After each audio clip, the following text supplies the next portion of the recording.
Había por ahí una declaración que hacía hace rato la diputada Ortega, Sí. de que en uno de los artículos, y que eso es muy delicado, se dice que por medio de un acuerdo podrían los integrantes de las Fuerzas Armadas de nuestro país aspirar a un cargo de elección popular.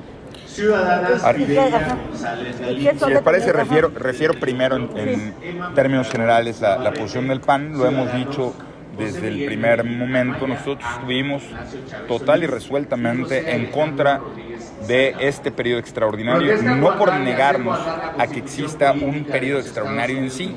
Fuimos los primeros en decir que hay temas urgentes que atender. El problema es la forma en la cual se está desahogando. Como ustedes saben, existen varias leyes delicadas, particularmente en materia de telecomunicaciones, en materia de desapariciones forzadas, que todavía no existe ningún tipo de documento que se discuta. Se dice que la de seguridad y la inteligencia están también por ser modificadas, pero hasta ahorita nadie las conoce. Es decir, es un periodo extraordinario de el más alto nivel de importancia en cuanto a los temas que se están tratando, pero lamentablemente con un desaseo total y un desaseo que deja visos autoritarios en este proceso. Ahora bien, existen varios temas que se van a desahogar en este momento. No es malito, ayúdame a decirle que estoy atendiendo medios. Uno de ellos es el relativo a la Guardia Nacional, que estaremos abordando el día de mañana. Y el día de mañana, con muchísimo gusto, ampliamos, pero nosotros hemos fijado nuestra postura. Y en nuestra postura es absolutamente intransitable, porque desde el principio hablamos de la importancia de que los cuerpos... Perdón, retomo si les parece en materia de Guardia Nacional.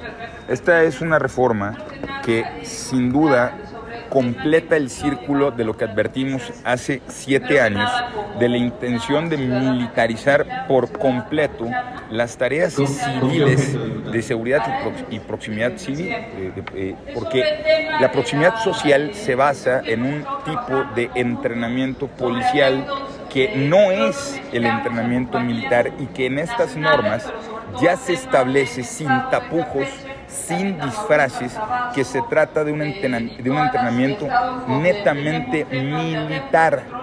Y esto además genera una contradicción en el propio régimen, que durante meses nos dijo a todos los mexicanos que estaban preparando leyes para fortalecer a la Secretaría de Seguridad, pero por otro lado, al mismo tiempo, nos pasaron como salida de la nada esta reforma de Guardia Nacional que le da toda la operación al ejército. Entonces, en el membrete, pues escucha muy bien querer fortalecer a la Secretaría de Seguridad, pero en la realidad, en los hechos, es el ejército el que va a tener control total sobre las fuerzas, ya no solo las que conocíamos como militares, sino ahora sobre la Guardia Militar, porque Guardia Nacional es solo el título que disfraza a la nueva Guardia Militar de este país. Y esa no es cosa menor. Sobre otros temas están las de seguridad y de inteligencia, que mantienen el riesgo sobre el acceso a los datos biométricos sin ningún tipo de control. Pero es que esta es la constante, porque eso aparece en la de telecomunicaciones, en la de seguridad e inteligencia, en la de Guardia Nacional, pero también en las desapariciones forzadas. Entonces es gravísimo cómo parece un andamiaje completo para el control de los datos y de la vida privada de las personas, y es absolutamente grave. Hoy, en este momento, en la sesión del día de hoy, se toca una reforma que no es menor, sino es concretar la extinción del Coneval. Es decir, prácticamente el gobierno no quiere que exista un organismo que mida la pobreza y por lo tanto pues quieren que existan menos mediciones y así creer que con eso solucionan la realidad con la que han sido absolutamente indolentes. Sobre este tema en particular voy a cederle la palabra al vicecoordinador económico del grupo parlamentario del PAN, el diputado Héctor Saúl, para que profundice sobre este particular y nuevamente estoy atento a sus preguntas. Gracias, coordinador. Bueno, como bien menciona mi coordinador, el día de hoy uno de los temas más importantes será consolidar prácticamente la extinción del Coneval. Este organismo descentralizado con autonomía técnica hasta el día de hoy, que existió a partir del año 2004. Hubo toda una década de avance hasta el 2014, en donde todas las fuerzas políticas apoyaron incluso la autonomía constitucional. Esta sufrió un traspié, toda vez que no se publicaron nunca las leyes secundarias para consolidar la autonomía constitucional. Pero hoy en día estamos en un total retroceso sobre la medición de la política social del gobierno. Hoy se consolida la extinción del Coneval y con esto perdemos una institución garante de la evaluación, garante de las metodologías para saber cómo crece o decrece la pobreza en nuestro país. Y no solo eso, sino que también evalúa el desempeño y los resultados de los programas sociales. Y también nos da a conocer las evaluaciones y crecimiento sobre el tema de los precios de la canasta básica. Al gobierno no le gusta tener este contrapeso. Hemos visto que este gobierno está acostumbrado a no tener voces que critiquen la evaluación de la política social de nuestro país. ¿Qué fue lo que hizo mal el Coneval? Señalar los errores de diversos programas de este gobierno, como Sembrando Vida, como la beca para adultos mayores, como señalar que la pobreza de 2018 a 2020 había crecido prácticamente 4.5 millones de personas. Y fue tal la molestia del gobierno que se enfiló la estrategia como tal que han sufrido todos los órganos autónomos en nuestro país. El linchamiento mediático, el asfixiamiento presupuestal, que por cierto durante todos los últimos años tuvo un 35% de recortes presupuestales el Coneval, y por último la presentación de iniciativas para extinguir este tipo de organismos. Y es esto lo que estamos viviendo, un retroceso de las metodologías de evaluación, un retroceso en la evaluación de la política social y un retroceso para saber si los programas y servicios que brinda el Estado en materia social son adecuados o no. Recordemos que el lema del Coneval era: lo que no se puede medir, no se puede corregir. Y hoy en día hemos perdido esa facultad a través del gobierno. Hoy no sabremos cómo medir y no sabremos cómo corregir la política social. Para la vida de las personas. No nos mueve el trámite legislativo, nos mueve el bienestar del pueblo. Y cada ajuste que hacemos al marco legal... Como lo hemos dicho, estimada Maxi, este es un periodo extraordinario, extraordinariamente desaseado, sucio, es un cochinero, porque esta es la primera vez en tiempos modernos que se convoca un periodo extraordinario donde nadie sabe qué es lo que se va a votar realmente en materia de telecomunicaciones, en materia de desapariciones forzadas, en materia de seguridad, en materia de inteligencia, y hasta dicen que están por mandar nuevas leyes.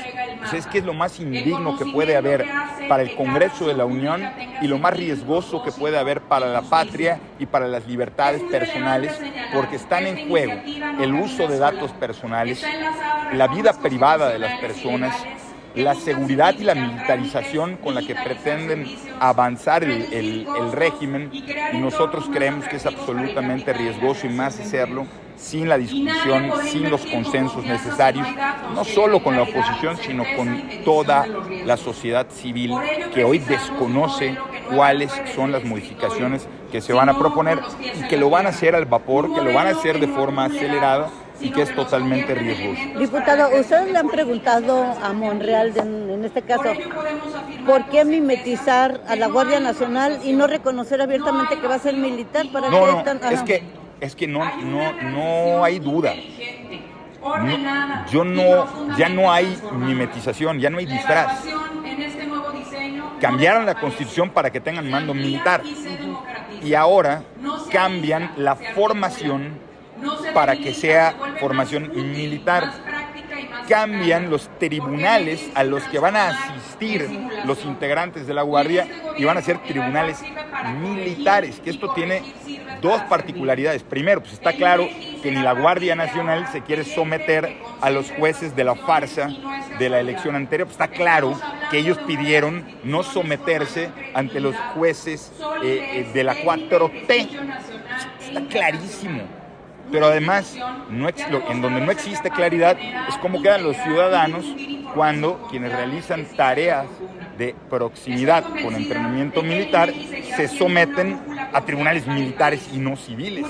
Entonces, yo lo digo con claridad, yo no tengo que preguntarle absolutamente a ningún coordinador. Lo que la ley dice por sí misma, esta es una guardia militar ya sin ningún tipo de disfraz.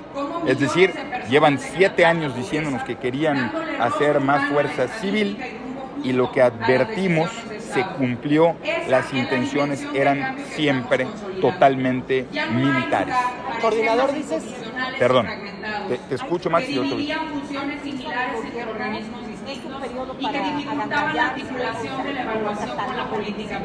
En un desaseo y un cochinero.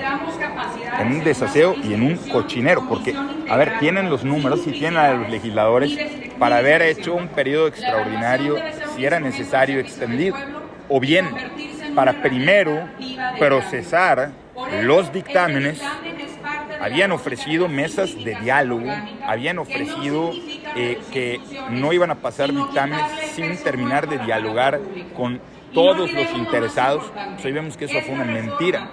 Entonces, están haciendo un cochinero legislativo, personas que incumplieron su palabra con la oposición y con diferentes sectores de la sociedad civil. Coordinador, 2 preguntas. Primero, ¿están traicionando así lo que habría dicho López Obrador de que esta Guardia Nacional sería de carácter civil? Es decir, Morena está traicionando a López Obrador, número 1. Número 2, se lleva esta reforma del Coneval pues de una manera bastante express, digamos. ¿Cómo hacerle entender a la ciudadanía las implicaciones que tiene y cómo impacta en su vida? Sobre la primera pregunta, no podría yo fingir sorpresa de algo que advertimos hace 7 años. Recuerden que tuvieron un primer intento en 2018-19 por establecer el mando militar en la Guardia y se pactó con los grupos de oposición que sí se transitara con el candado claro en la Constitución de que fuera mando civil. A la primera que pudieron lo cambiaron en leyes secundarias, la Corte se los declaró inconstitucional y luego con la nueva reconfiguración de aquellos senadores que adquirieron por la mala, hicieron la modificación. Entonces, ese fue siempre el franco deseo. Yo creo que el sueño metafóricamente que ha tenido Morena desde su creación es tener una guardia militar. Lo cierto es que al gobierno actual lo que se le cae es la narrativa y la mentira de querer fortalecer instituciones civiles como la Secretaría de Seguridad, porque hoy claramente vemos que el ejército ha rebasado a Harfuch por la derecha. Oye, muy de izquierda militarizar la seguridad, ¿no? Pues depende de los regímenes autoritarios de cualquier corte, han buscado ese tipo de militarización. Más allá de si son de izquierda o no, lo que no hay duda es que son autoritarios. Pero la izquierda se pierde en el camino y adopta todo el autoritarismo que hay. Yo creo que eso lo tienen que justificar ellos. Para mí nunca han tenido camino. Para mí han tenido el único objetivo de concretar un régimen autoritario. Le quiero preguntar al diputado Saúl sobre si México está blindado para proteger la economía ahorita con esta situación de la guerra allá en Medio Oriente y el encarecimiento del petróleo.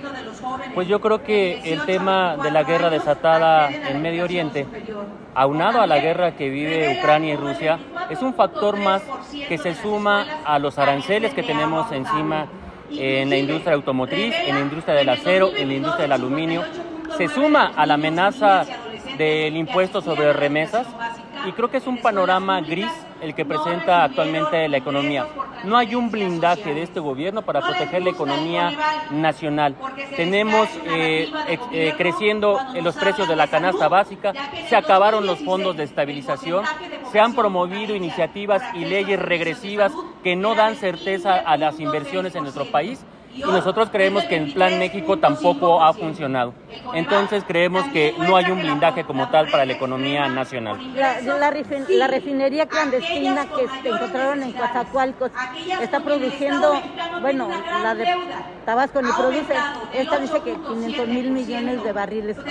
¿Nos podría salvar? No, yo creo que paradójicamente una refinería clandestina de Huachicol está produciendo más combustible que la refinería de Dos Bocas, que ha gastado más de 400,000 millones de pesos. Exigimos desde Acción Nacional una investigación exhaustiva para saber quién está detrás de esa refinería Patito, de esa refinería clandestina que evidentemente delinque, y que queremos saber qué empresa y qué funcionarios públicos protegieron la operación de esta refinería. Tendría que venir y se corre el riesgo más evidente que los resultados no sean el reflejo de la sociedad de nuestro país. Básicamente se quiere. Lo que pasa es que lamentablemente en materia de acciones de inconstitucionalidad, la Constitución establece los parámetros para poder recurrir a la Corte. Se requeriría que ellos mismos la firmen. Es decir, en este momento el mecanismo es inalcanzable numéricamente. Gracias, diputado. Gracias, órdenes. Y es que las propias